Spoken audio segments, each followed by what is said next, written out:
Paul Heyman is unreachable by any means at all. Wow, this was a real cliffhanger, but let's back up. Let's get all of the details first. Anyway, it started out with the three members of the bloodline trying to find another member for their War Games match. They said they're going to meet up with Roman Reigns later, but they still need a fifth member. Sami Zayn, by the end of it all, says that it's not looking very good. They meet up with Roman Reigns, and they're trying to get him to, quote, make the call, which I was like, okay, I don't know what they mean by make the call. Like, what do they mean by that? It was a little unclear at first, but it'll get clear later. Roman Reigns never answered on whether or not he wanted to make the call or not, because it was interrupted by Solo's music. Then Solo came out there, and then a little later, they were interrupted by Roman Reigns in the original bloodline. At first, Sami Zayn wasn't out there. I'm like, oh, where's Sami? And then he eventually wound up coming out there. Then they stood up on the apron, and you know how they come face to face, and then they just started brawling.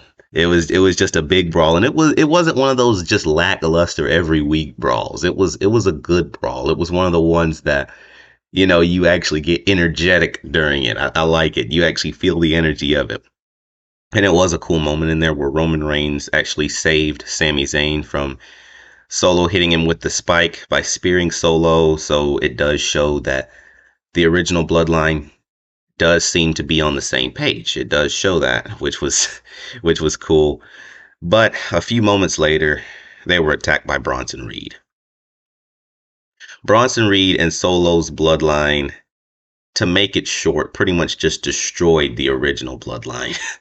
They just destroyed them. And they also confirmed that Bronson Reed is, in fact, their fifth member, which they're going to have a hard time with Bronson Reed. They really are going to have a hard time. Then Solo and the rest of his bloodline walked out, and the original bloodline were laying on the floor. And Jay, he said, Roman, make that call. And he winded up making the call. He eventually did. They showed him in the back a little bit later on, and he confirmed that he was, in fact, calling Paul Heyman. But Paul Heyman did not answer the phone. Paul Heyman is unavailable because the number says that it is not in service. You know that little message that you get? The number that you are attempting to reach is no longer in service, or however that goes. You know, the number is not in service, however that goes. They say that message and then it goes beep, beep, beep, beep. Right? Roman Reigns looked at that phone and it just fell out of his hands. He's like, oh boy, we're in trouble now. This was a true cliffhanger that really has me invested, man. I like it. Paul Heyman's phone number is no longer in service. Like, he cannot be reached. It's cool. It's a cool little cliffhanger. It does leave open, though, you know, what was the reason for him calling Paul Heyman. I'm assuming it probably has something to do with him helping out somehow to find a fifth member for the bloodline. And if it has anything to do with Paul Heyman, I'm going to guess that probably CM Punk is probably a good choice. I mean, you know, coming through Paul Heyman. And he would be a cool one to join that group. It would be a cool experience.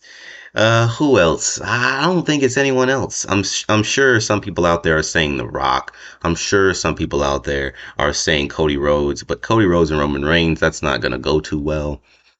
Being on the same team. He denied him last time, talking about it's a one-time deal, right?